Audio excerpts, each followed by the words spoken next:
Hi everyone, welcome back to a new Roblox story. This time the story is about the popular Roblox game Steal a Brainrot. As always, not all of our stories are based on true events, but some are. So sit back, relax, and enjoy the story, if you dare. For anyone asking, yes, we're also on YouTube as RoboVlogs and RoboVlogs YT, and this story was sent in by one of our listeners. There were three best friends named Cypress, Birch, and Juniper who lived in the same neighborhood in a small town in Vermont. They were all 13 years old and had been inseparable since elementary school, when they first met in Mrs. Henderson's third grade class. Cypress was the brave one who always took charge during their adventures, whether they were exploring the woods behind their houses or standing up to bullies at school. Birch was the smart one who could figure out any puzzle or problem, always getting the highest grades and helping her friends with their homework. Juniper was the creative one who came up with the most imaginative ideas for their games and activities, constantly drawing, writing stories, and thinking of new ways to have fun. All three friends loved playing Roblox games together, and their absolute favorite was Steal a Brainrot. They had discovered the game about 6 months ago when Cypress found it trending on the Roblox homepage. At first, they thought the concept was hilarious, buying strange Italian food characters that generated money and trying to steal them from other players. But as they got better at the game, they realized it required serious strategy, teamwork, and quick thinking. They had formed an incredible team over the months of playing together. Cypress was the best at defending their bases with strategic item placement, using shields, barriers, and clever positioning to protect their collections from other players who wanted to steal from them. She had studied every defensive item in the game and knew exactly when and where to use each one for maximum protection. Birch was amazing at calculating the perfect timing for stealing from other players. She had memorized the exact duration of each base's protection period after a rebirth, knew how to calculate the optimal routes between bases to minimize travel time, and could predict when other players would be most vulnerable to theft attempts. Her mathematical mind turned the chaotic game into a series of equations and probabilities. Juniper had an artistic eye for arranging their Brainrot collections in the most beautiful and efficient ways possible.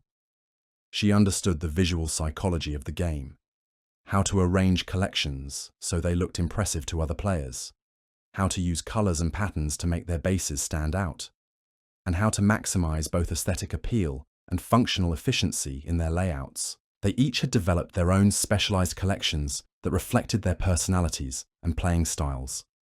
Cypress focused on the powerful rare brainrots like the Diamond Lavaca Saturno Saturnita and Golden Trick Track Paraboom that generated tons of money per second. She preferred brainrots that looked strong and imposing, with metallic textures and bold designs that matched her confident personality. Birch collected every variation of the mathematical sequence brainrots like the numbered Nubini Pizzaninis and calculated spaghetti bois. She was fascinated by the patterns in their income generation and had created detailed spreadsheets tracking the efficiency ratios of different combinations.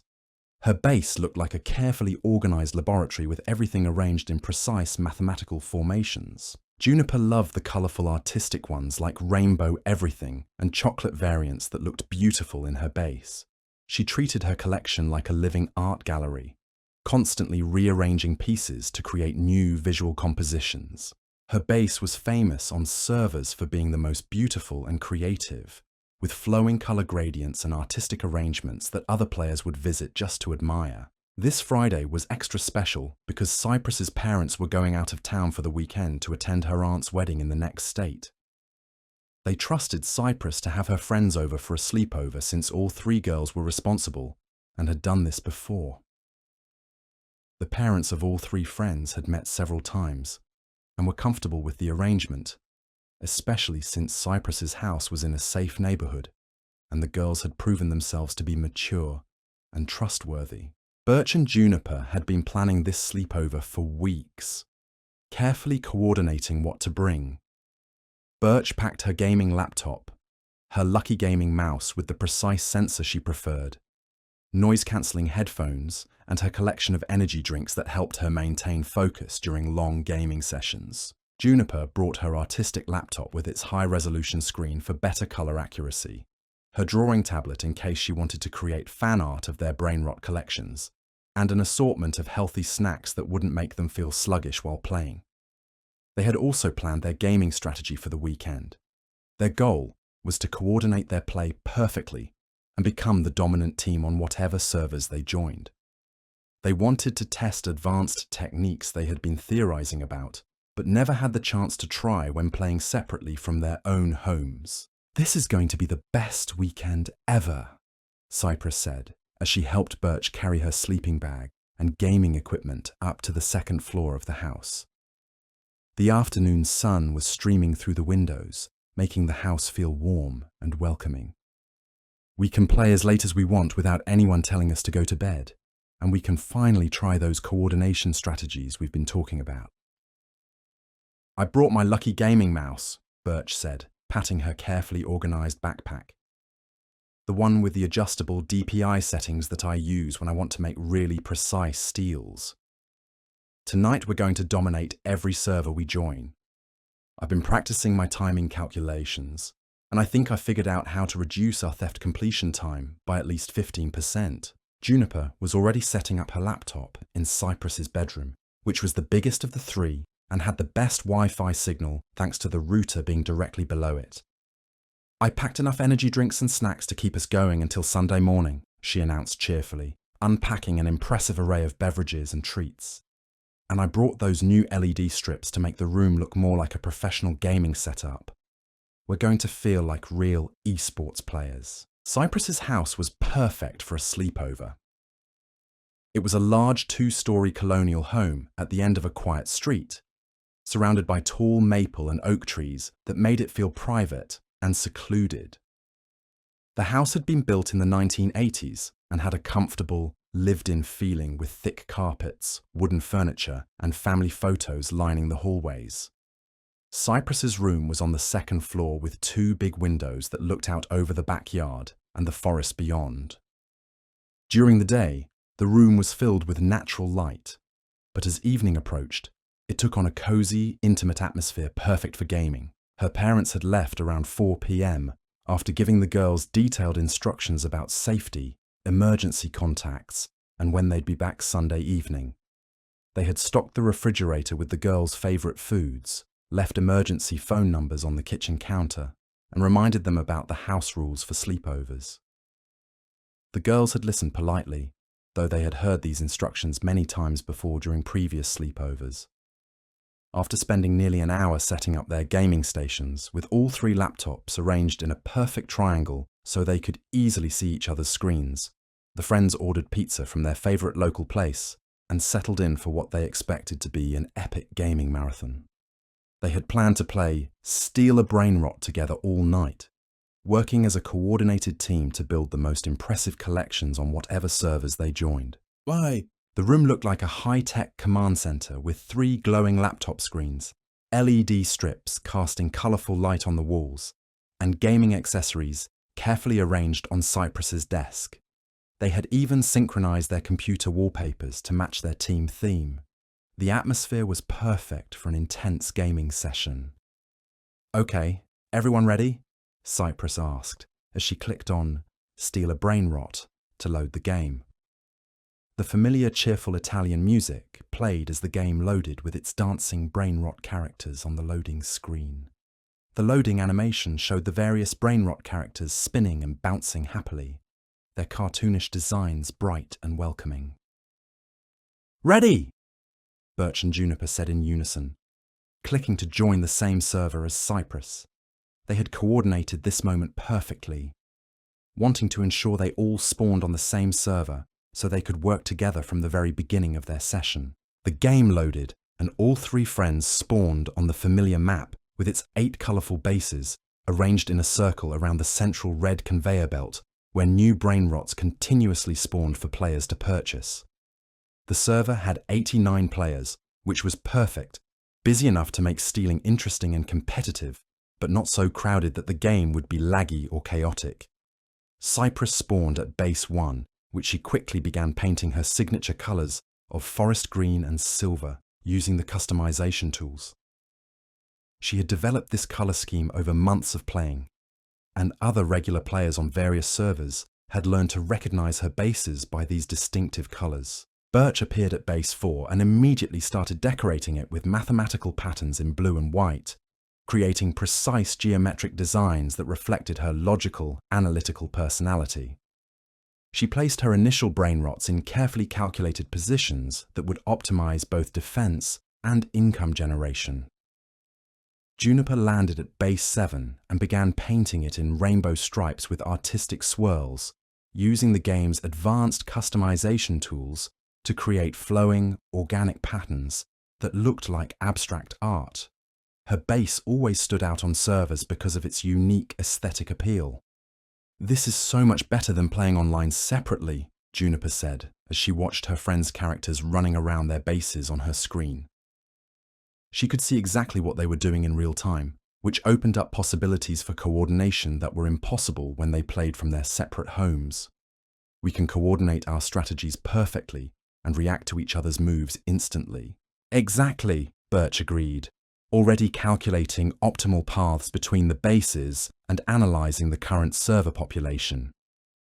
"Cypress, you should focus on buying the high-value brainrots from the conveyor belt when they appear. Your base position gives you the shortest route to the center. Juniper, you're the best at spotting when rare ones appear because of your visual skills. I'll handle timing our steals from other players and calculating when their bases are most vulnerable." For the first hour, everything went exactly as they had planned. The three friends worked together like a well-oiled machine, their months of individual practice combining into seamless teamwork. When rare brainrots appeared on the conveyor belt, they would pool their in-game money to make sure one of them could afford it, then decide among themselves who should get it based on their current collection needs and strategic goals. They took turns stealing from other players' bases, with the other two providing backup and distraction. Birch would calculate the optimal timing, Cypress would execute the theft with her quick reflexes, and Juniper would create diversions by engaging other players in friendly conversation in the chat, drawing their attention away from their bases at crucial moments. Their teamwork was so effective that other players in the chat started commenting on how coordinated and skilled they were. The friends felt a sense of pride in their collaboration and their rapidly growing collections.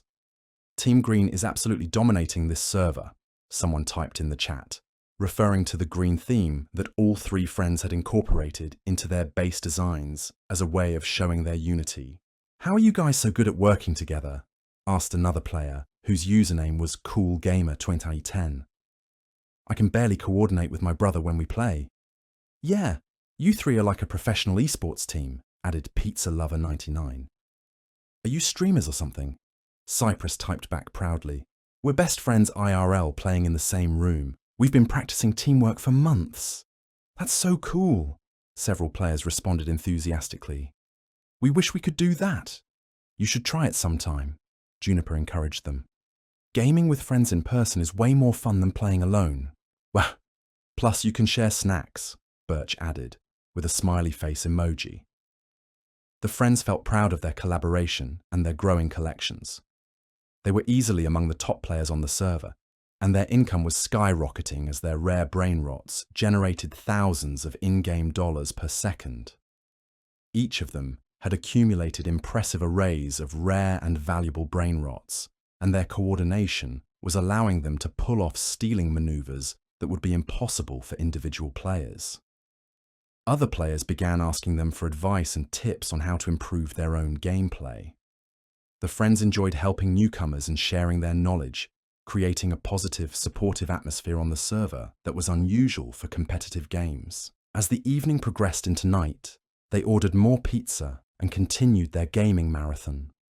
The room outside their laptop screens grew darker as the sun set, but the three friends were completely absorbed in their virtual world, working together to build their collections and help other players. But as it got later and approached 10 p.m, something began to change in the game.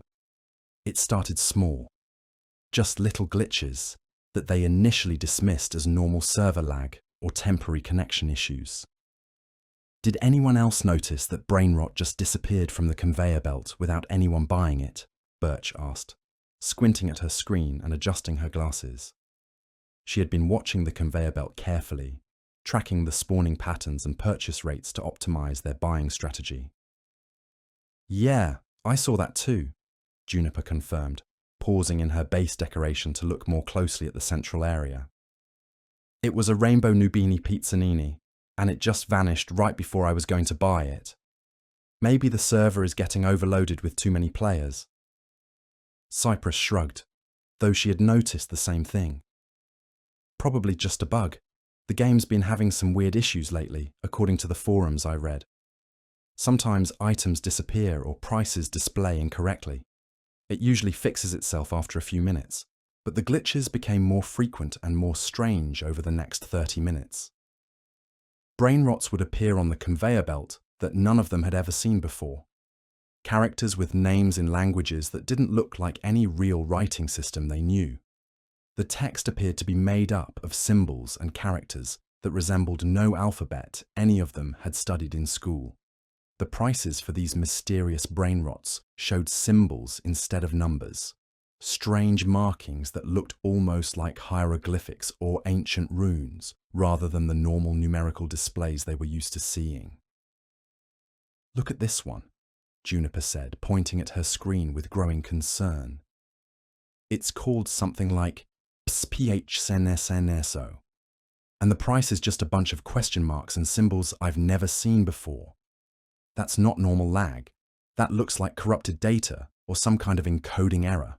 That's probably corrupted data from a server glitch," Birch said, though her analytical mind was troubled by the strangeness of the symbols. She had studied several programming languages and character encoding systems, but these symbols didn't match anything in her knowledge base. "Maybe we should switch to a different server. Sometimes when servers get overloaded, they start displaying garbage data." "Good idea," Cypress agreed. "This server is probably having technical problems." But before they could leave the server, something happened that made all three friends freeze in their gaming chairs and stare at their screens in disbelief. On Cypress's screen, a message appeared in the global chat that wasn't from any player currently on the server. 3 friends playing together. How interesting. The game is more fun with more souls. The message appeared in large, bold letters that were darker than the normal chat text, and it remained visible much longer than typical chat messages, which usually scrolled away quickly as other players typed. "Did you guys see that message?" Cypress asked, her voice slightly shaky as she read the ominous words again. "That one about 3 friends and souls." "What message?" Birch and Juniper said at exactly the same time, both looking confused as they scanned their chat windows. "It was right there in the chat," Cypress insisted, pointing at her monitor with a trembling finger. "Someone said something about 3 friends playing together and the game being more fun with souls. It was really creepy, but when she looked back at her screen, the message was gone. There was no trace of it in the chat history, as if it had never existed. The chat showed only the normal conversations between players about trading, selling, and comparing collections. "I don't see anything weird," Juniper said, scrolling through the chat history on her screen. "Are you sure you saw it? Maybe you misread a normal message." "No, I'm positive," Cypress said firmly. The text was different, darker, and bigger than normal chat messages, and it stayed on screen longer than messages usually do. Birch frowned thoughtfully. Maybe it was a private message that got displayed wrong. Sometimes games have bugs where private messages show up in global chat by mistake. Cypress rubbed her eyes, wondering if she was just tired from staring at the screen for so long. "Maybe I'm just seeing things. We've been playing for hours." But then, it happened again, this time on Birch's screen. A private message popped up from a username that was just a string of random symbols. "Spree. Sis has sent you a message. The smart one thinks she understands, but logic cannot explain what is coming." Birch stared at the message in confusion and growing alarm. "Okay, now I'm seeing the weird messages too. she said, her analytical mind racing to find a logical explanation. But look at this username. These aren't characters from any alphabet I know. They look like a mixture of Greek letters, mathematical symbols, and things I don't recognize at all. And this message, it's talking about me being the smart one. How would a random player know anything about my personality or role in our group? Juniper leaned over to look at Birch's screen, reading the disturbing message. That's really creepy. How would someone on the server know that you're the smart one in our group? We never said anything about our personalities in the chat. And what does it mean by what is coming? Maybe it's just a coincidence, Cypress suggested, though she didn't sound convinced. Maybe it's a bot or spam account that sends random messages to players. But the timing is too perfect, Birch said, her scientific mind analyzing the situation. First, Cypress gets a message about 3 friends, then I get one about being the smart one. That's not random. Someone or something is specifically targeting us based on information they shouldn't have. Then Juniper's laptop made a notification sound, and a friend request appeared on her screen. The username was another string of impossible symbols, and the profile picture showed what looked like a swirling dark void, with tiny points of light that seemed to move and shift when she looked at them directly. The message attached to the friend request read, "The creative one will help us make beautiful new horrors, accept the invitation." All 3 friends stared at Juniper's screen in complete silence for several long moments, the cheerful Italian music from the game creating an eerie contrast to the ominous message. "This is definitely not normal," Juniper whispered, her artistic sensibilities picking up on the wrongness of the swirling void profile picture. "These messages are specifically about each of us. Cypress, the brave leader, Birch, the smart strategist, me, the creative artist. How is that possible? And what does it mean by beautiful new horrors?" "I think we should quit the game right now," Cypress said, reaching for her mouse with determination. "This is getting way too weird and creepy. I don't like how these messages seem to know personal things about us." But when she tried to click the exit button in the top corner of the game window, nothing happened. She clicked repeatedly, but her character remained in the game world, still standing in her base, surrounded by her collection of brainrots. She tried using the keyboard shortcut to close the window, but that didn't work either. "I can't close it," Cypress said, panic beginning to creep into her voice. "The game isn't responding to any of my commands. The exit button isn't working and the keyboard shortcuts aren't doing anything." Birch and Juniper immediately tried to exit their games too, clicking frantically on every possible way to close the program. They tried the X button, the file menu, Alt plus F4, even Ctrl plus Alt plus Delete to force quit the application. But nothing worked. The game windows remained open and active, as if they were locked in place. "This is impossible," Birch said, her logical mind struggling to understand what was happening. "Games can't prevent you from closing them. The operating system always has override commands that can force any program to shut down. There has to be a way out." "Maybe the computers are frozen," Juniper suggested hopefully. "Sometimes when computers crash, they stop responding to commands. But their computers weren't frozen. They could open other programs, browse files, and do everything else normally. Only the Steal a Brainrot game refused to close. As if responding directly to their attempts to escape, text appeared simultaneously on all 3 screens, not in the chat, but as large letters floating in the game sky above their bases. "There is no exit from the collection. You are part of the game now." The friends looked at each other with growing fear. The room around them, which had felt cozy and safe just minutes ago, now felt cold and threatening. The LED strips that had seemed fun and colourful now cast eerie shadows on the walls.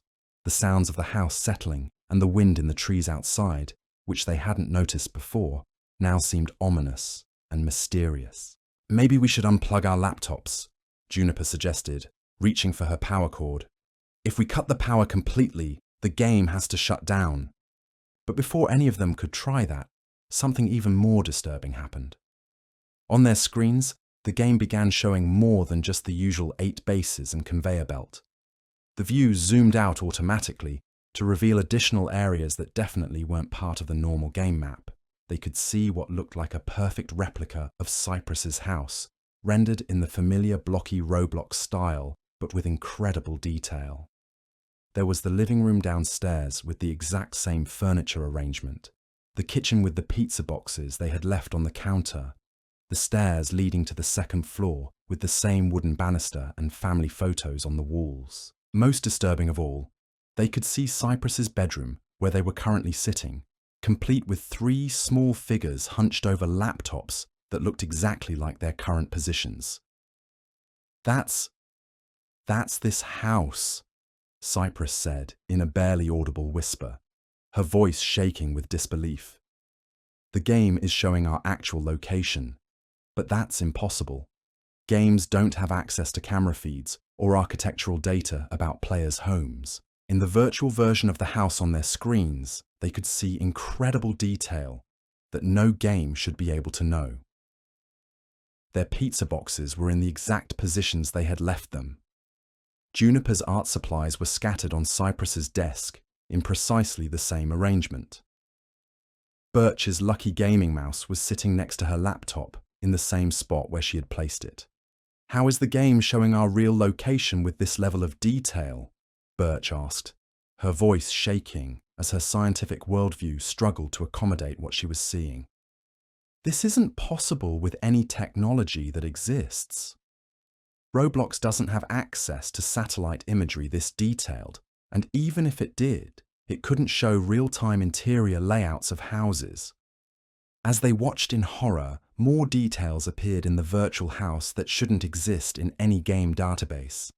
They could see Cypress's family photos on the walls, the specific titles of books on the shelves, even the pattern of the carpet in the living room. "This is seriously freaking me out," Juniper said, backing away from her computer as if the screen might reach out and grab her. "How does it know all these specific details about where we are? It's like something is watching us and transmitting what it sees into the game." That's when they heard it, a sound that made all 3 friends grab each other's hands in terror. From downstairs they could hear footsteps, slow, deliberate footsteps walking through the house, moving from room to room with purposeful intent. The footsteps weren't hurried or casual like someone who belonged in the house. They moved with a strange rhythm, pausing occasionally as if whoever was walking was examining things or looking around carefully. "Did you guys hear that?" Cypress whispered, her grip on her friend's hands tightening. They all nodded, too scared to speak at normal volume. The footsteps continued, moving from the kitchen to the living room, then toward the stairs. Each footfall was clearly audible through the house's wooden floors, and they could track the movement as it progressed through the downstairs rooms.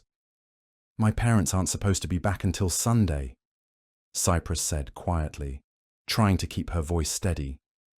"And they would have called if they were coming home early. They always do that." "Should we call 911? Birch suggested in a whisper. "And tell them what?" Juniper asked softly.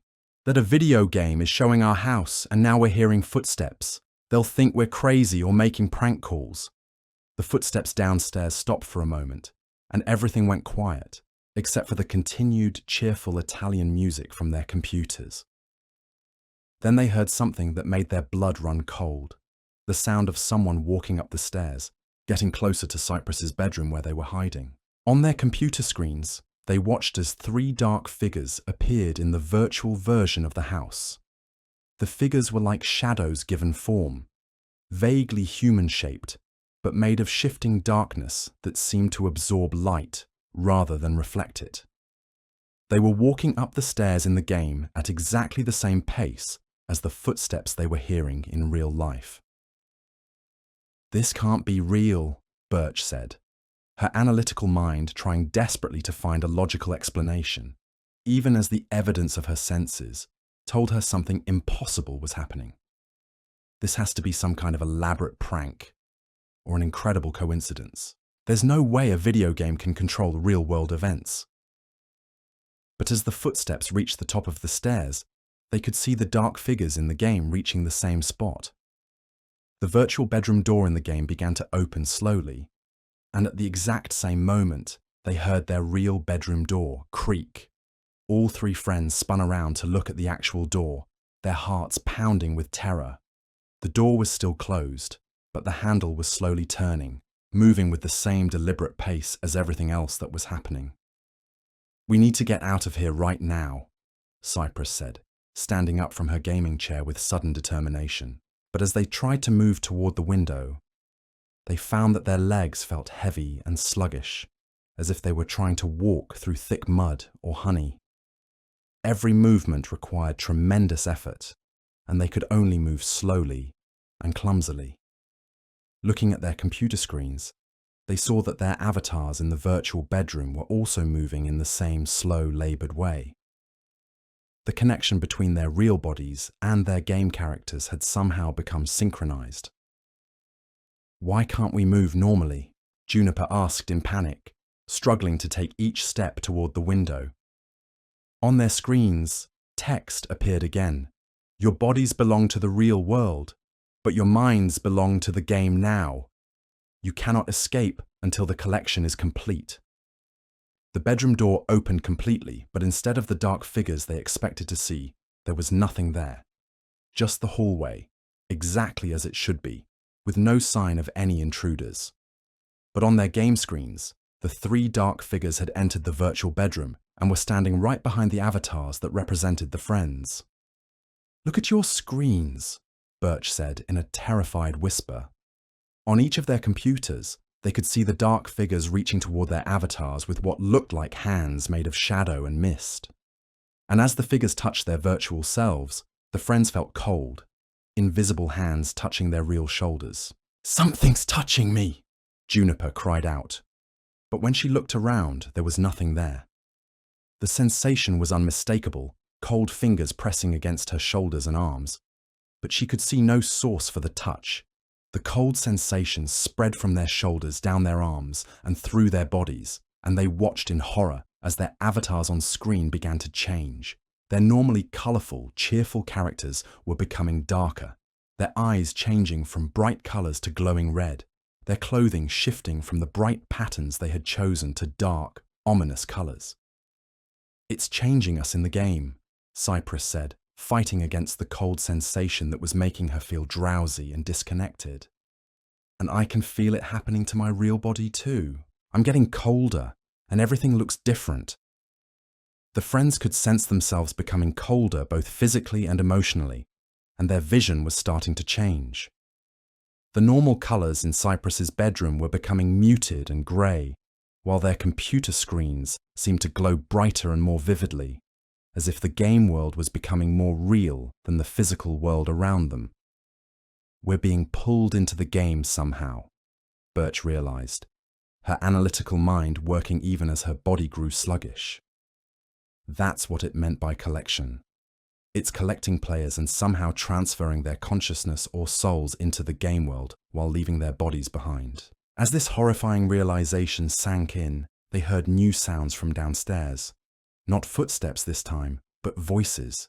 Children's voices, calling their names with an eerie, echoing quality. "Cypress, Birch, Juniper, come play with us. We've been waiting for you for so long. The game is so much better when we're all together. You'll love it here. No homework, no bedtimes, no rules." The voices sounded like kids their age, but there was something profoundly wrong with them. They echoed strangely, as if coming from very far away or from inside a deep cave. There was also an artificial quality to them, as if they were being played through speakers rather than coming from actual people. On their screens, they could see that the virtual house was now filled with small figures, dozens of children standing throughout the rooms, all looking up toward the second floor where the friends were located. All of the figures had the same glowing red eyes that their own avatars were developing. "Those must be other players who got collected," Juniper said, fighting against the cold sensation that was spreading through her body and making it hard to think clearly.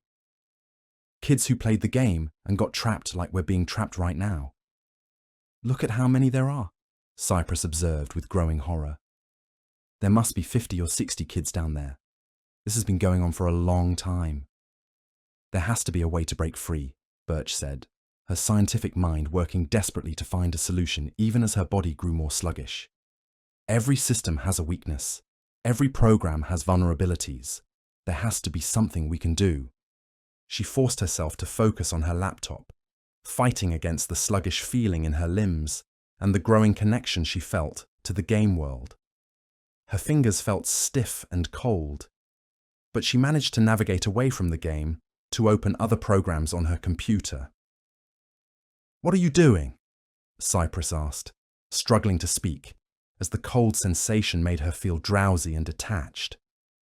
"Looking for something, anything, that might help us escape," Birch said through gritted teeth, her determination fighting against the supernatural force that was trying to pull her consciousness into the game. Games are software programs. They have debug modes, emergency exits, developer commands. There has to be something that can override whatever this thing is doing to us. As Birch searched through her computer's programs and settings, Juniper had a different idea. "What if we try working together like we did earlier in the game?" she suggested, her artistic intuition telling her that cooperation might be the key. "We were so good as a team when we were playing normally. Maybe that's our strength against whatever this is." "You might be right," Cypress said, trying to focus on her friends rather than the growing pull she felt toward the game world. "Whatever this thing is, it seems to want to separate us and collect us individually. But we're stronger together, fighting against the cold, sluggish feeling that was making every movement difficult." The three friends moved their gaming chairs closer together until they were sitting in a tight circle, their shoulders touching. The moment they made physical contact, the cold sensation lessened noticeably. "I can move a little easier now," Juniper said with relief. "Me too," Cypress agreed. Being close to each other is definitely helping somehow. On their screens, they could see that their avatars in the virtual bedroom had also moved closer together, and the dark figures seemed to be backing away slightly, as if the friends' unity was somehow repelling them. "It doesn't like us working together," Birch observed, her analytical mind seizing on this important detail. "Look at the chat. On all their screens, angry messages were appearing in the game chat, but not from any human players. Separation is required for collection. Individual minds are easier to absorb. Together, you are too strong. Break apart or be broken. The collection demands isolation." "We're definitely on the right track," Cypress said with growing confidence. "Let's coordinate our actions exactly like we did when we were playing the game normally." "Birch, keep looking for a way to shut down the program or break the connection," Juniper suggested. "Cypress, see if you can find a real exit button that works, or any way to contact the outside world. I'll try to figure out what this thing actually wants from us, and if there's a way to satisfy it without giving up our freedom." Working together despite their sluggish movements and the supernatural force trying to separate them, the friends began fighting back against whatever was trying to trap them in the game world. Birch dove deep into her computer's system files, looking for vulnerabilities or emergency shutdown procedures. Cypress tested every possible way to exit or disconnect from the game, trying different key combinations and menu options. Juniper studied the behavior of the dark figures and the collected children, trying to understand the pattern and find weaknesses. As they worked, the voices from downstairs became louder and more insistent, taking on an angry, threatening tone. "Stop fighting us! You belong here now. Join the collection. The game is eternal. Resistance is futile. We have so many friends for you to meet."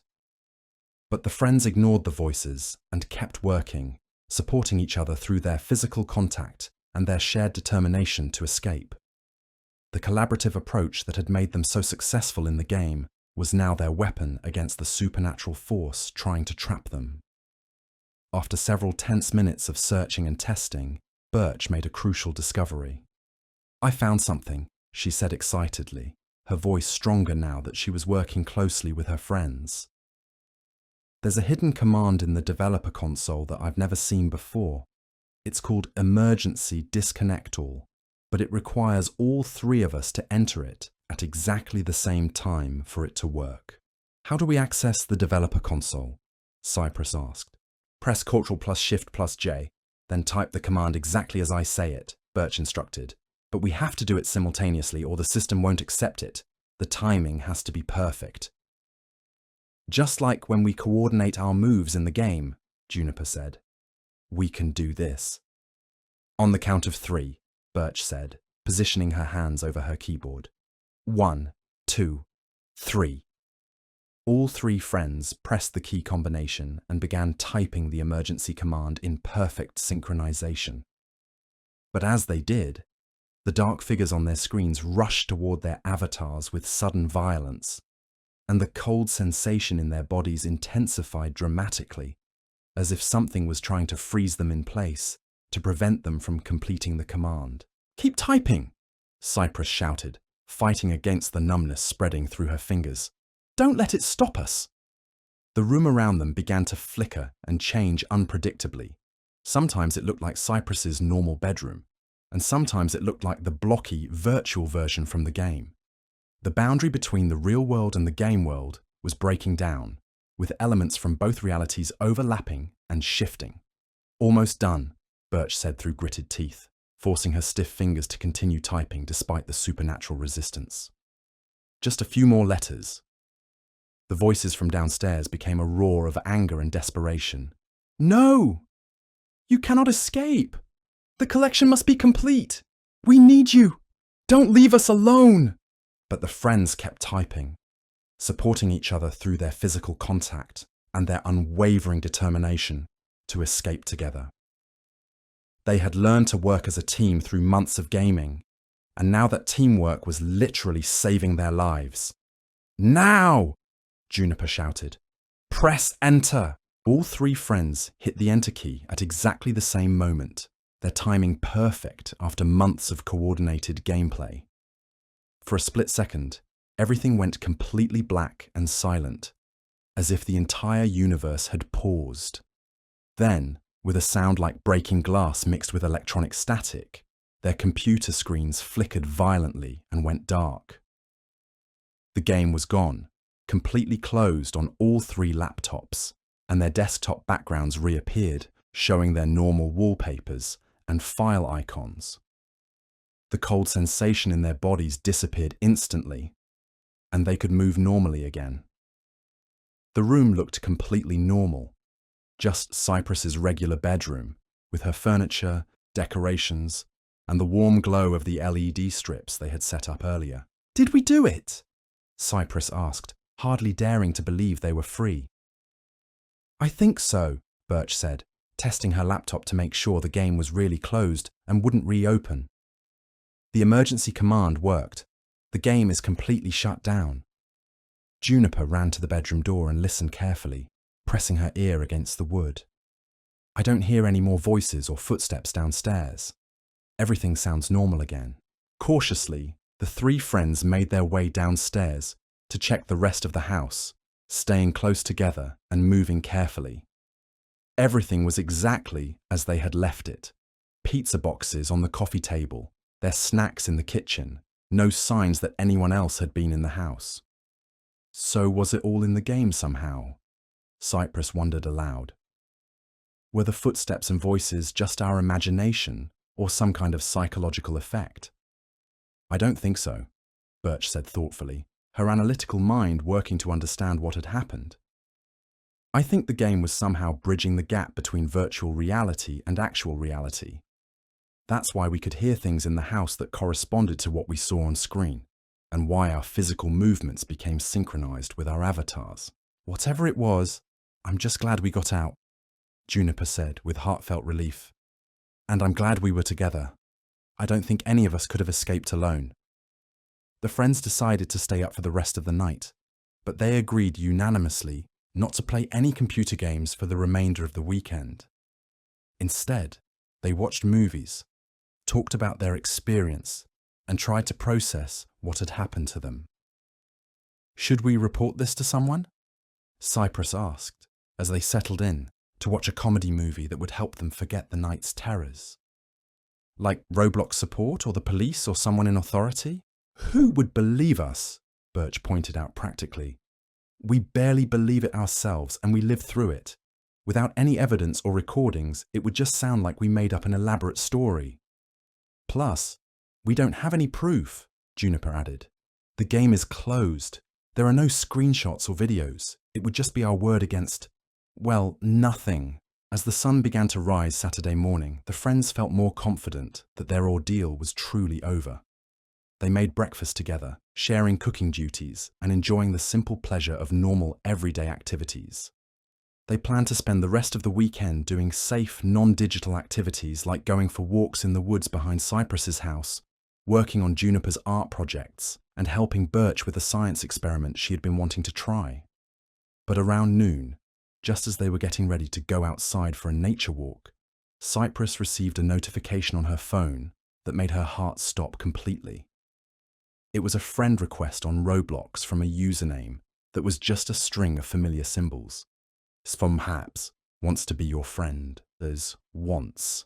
Guys, Cypress said in a shaky voice, showing them her phone with trembling hands. It's not over. It's still trying to reach us. Birch and Juniper immediately checked their phones and found identical friend requests waiting for them, all from accounts with impossible usernames made of symbols that shouldn't exist in any normal character set. How is this possible? Birch asked, her scientific mind struggling to accept that their escape hadn't been permanent. We closed the game. We used the emergency disconnect command. There's no way it should still be able to contact us. Maybe that just freed us temporarily, Juniper suggested with growing dread. Maybe it's still trying to collect us, and the emergency command only broke us out of the immediate trap. They decided to ignore the friend requests and delete them immediately, but every few hours throughout the day, new ones would appear, always from usernames made of strange symbols, always with the same message attached. Join the collection, we're waiting for you. Over the next several days, the friend requests became more frequent and more persistent. The friends also started noticing other strange phenomena that suggested their encounter wasn't completely over. Sometimes when they walked past computer stores or electronics shops, the screens in the windows would flicker and briefly show images from Steal a Brainrot, the familiar red conveyor belt, the 8 bases, or the Italian Brainrot characters. When they passed other kids playing mobile games on their phones, they would occasionally hear fragments of the cheerful Italian music from the game, even when the other kids were clearly playing different games entirely. It's like it's following us, Cypress said during a 3-way phone call on Tuesday evening, her voice filled with anxiety. Even when we're not near computers, it's trying to reach us somehow. I've been researching online using the school computers, Birch reported, her voice tense with worry. I found some forum posts from other players who claim they had similar experiences. They call it the collection event and say it happens when multiple players achieve perfect synchronization in the game. What did those other players do to stop it? Juniper asked hopefully. That's the problem, Birch said grimly. Most of the posts just end abruptly. The players stop posting and their accounts go inactive. It's like they disappeared from the internet entirely. But some of them found a solution, Cypress said, trying to stay optimistic. Maybe. There's one post from a player who claims he and his friends found a way to permanently block the collection event. But the post is incomplete. It just says, find the source, and then his account went inactive too. The friends decided they needed to take more decisive action before whatever was hunting them found a way to trap them again. They agreed to meet at the local library where they could use the public computers to research without risking their personal devices becoming infected or monitored. At the library, working on computers that had never been used to play Steal a Brainrot, they discovered that the game had a disturbing history that most players weren't aware of. The game had been released and removed from Roblox multiple times under different names, always following the same pattern. Look at this timeline, Birch said, showing them a document she had created tracking the game's appearances and disappearances. Every time the game gets banned, it's because of reports about players disappearing or acting strangely. But then it comes back months later with a new developer account and slight modifications to the gameplay. "Who keeps making these games?" Juniper asked, studying the pattern. "That's what we need to find out," Cypress said with determination. Maybe that's what the forum post meant by find the source. After hours of careful research, digging through archived forums and cached web pages, they finally found a crucial lead. Deep in an archived gaming forum from several years ago, they discovered a conversation about the original developer of the first version of the game. The developer's username was CollectorMaster99, and according to the archived posts, he had been banned from multiple gaming platforms for creating games that were described as psychologically harmful to players and designed to manipulate young users. This conversation is from 5 years ago, Birch noted, reading through the archived thread. But look at this. Someone posted his real name and location before the moderators deleted the thread. The information led them to newspaper articles about a teenager named Derek Morrison, who had been arrested for cybercrimes related to digital manipulation of minors. The articles were brief and didn't go into much detail, but they mentioned that Derek had claimed during his arrest that he was trying to preserve young minds forever in perfect digital worlds. He was trying to trap kids in video games, Cypress realized with horror. That's what the collection event is. It's his method for pulling players out of the real world and preserving them somehow in the game permanently. But he was arrested 5 years ago, Juniper pointed out. How is he still creating new versions of the game? Maybe someone else is continuing his work, Birch suggested. Or maybe he's still somehow involved even from prison. They decided to try contacting the FBI cybercrimes division that had handled Derek's original case. It took several phone calls and transfers before they finally reached the right department, but they eventually spoke with Agent Sarah Chen, who had been one of the investigators on the Morrison case. "You kids need to stay away from any games related to Derek Morrison or his associates," Agent Chen warned them during their phone call. Her voice was serious and concerned. "We've been tracking copycat cases for years. Morrison developed some kind of advanced psychological manipulation technique that he embedded in game code. Even though he's in prison, his methods have been copied and adapted by others." "Can you stop them?" Cypress asked. "We've been trying, but they're very clever about hiding their identities and moving their operations frequently," Agent Chen explained. "They use multiple fake developer accounts, proxy servers, and constantly change the game's names and appearances. The best protection is simply not to play any games that seem suspicious. If a game starts behaving strangely, or you feel like you're losing control, disconnect immediately and contact us." "What if it's too late for that?" Birch asked. "What if the game won't let you disconnect?" "There have been cases like that," Agent Chen admitted gravely. "In extreme situations, the only solution has been to completely destroy the device running the game and hope that breaks the connection. We've also had success with coordinated emergency shutdowns using developer commands, but those require specific technical knowledge." "We actually used an emergency command to escape," Juniper said. "Something called emergency disconnect all. That's one of the commands we've identified as effective," Agent Chen confirmed. "You kids were very lucky to find that and execute it correctly. Most victims don't have the technical knowledge or presence of mind to try something like that."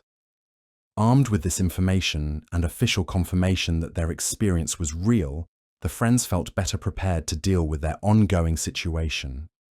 They developed a comprehensive plan to permanently protect themselves from future collection events. First, they would document everything that had happened to them in detail, creating a complete record that could help other players who encountered similar problems. They set up a blog and started posting warnings about the different versions of the game and the specific signs that indicated a collection event was beginning. Their blog included detailed technical information about emergency disconnect commands, screenshots of the warning signs to watch for, and step-by-step instructions for escaping if players found themselves trapped.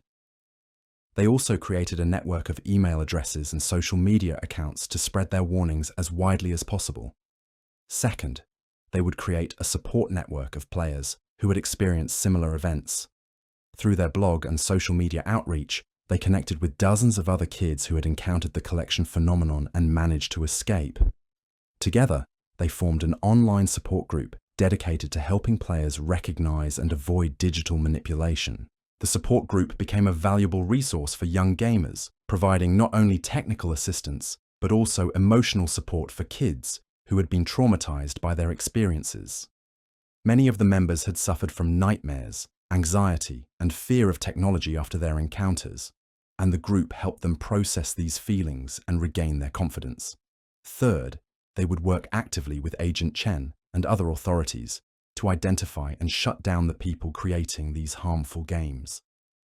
Their detailed documentation of the collection event provided valuable evidence that helped the FBI track down several copycat developers and understand how the psychological manipulation techniques worked. The friends also developed personal protection strategies for their future gaming activities. They agreed never to play online games alone, always having at least one other person present who could help if something went wrong. They installed special monitoring software that could detect unusual behavior in games and force quit any program, even if it was trying to prevent closure. Most importantly, they learned to recognize the early warning signs that a game was becoming dangerous. Unusual messages, impossible usernames, games that wouldn't close, and any attempt by a game to access information it shouldn't have. Months passed, and the friends never experienced another collection event. The constant friend requests from mysterious accounts gradually stopped appearing. Their blog became a valuable resource for young gamers worldwide, helping hundreds of kids avoid falling victim to similar digital traps. The three friends grew even closer through their shared experience and their collaborative efforts to help others. Their teamwork skills, which had been developed through gaming, became legendary among their classmates and teachers. They channeled their expertise into positive activities, forming a computer science club at school where they taught other students about online safety and ethical game design. Birch went on to study computer security in college, specializing in protecting children from online predators and digital manipulation. She developed new methods for detecting psychological manipulation in software and worked with gaming companies to implement better safety measures. Cyprus became interested in law enforcement and eventually joined the FBI's cybercrimes division, working alongside Agent Chen to investigate and prosecute people who use technology to harm children. Her experience as a victim gave her unique insights into how these crimes affected young people. Juniper used her artistic skills to create educational materials that helped kids understand internet safety in creative, engaging ways. She developed interactive workshops that taught children how to recognize and respond to online dangers without making them afraid of technology. Years later, when they were all in college, the friends would sometimes talk about that terrifying sleepover weekend. They never regretted their experience because it had taught them valuable lessons about online safety, the importance of working together, and how to turn a traumatic experience into something positive that helped others. "You know what's interesting?" Juniper said during one of their college reunions. "We were so scared that weekend, but looking back, we handled it perfectly. We stayed calm, worked as a team, and found a solution to an impossible problem. The scariest part wasn't even the supernatural stuff," Cyprus reflected. "It was feeling helpless and trapped, but we proved that we weren't helpless at all. And we used that experience to help so many other kids," Birch added. "Our blog and support group probably saved hundreds of players from similar situations. That makes everything we went through worthwhile." The friends had learned that the internet could be a dangerous place, but it could also be a powerful tool for good when used wisely and responsibly. They had faced something that seemed impossible to overcome, but by staying together and supporting each other, they had not only survived but had created something positive that would help protect other young people for years to come. Their story became well known in online safety circles. and they were often invited to speak at schools and conferences about their experience. They always emphasized the same key points. Trust your instincts. Never ignore warning signs. Always have backup plans for staying safe online.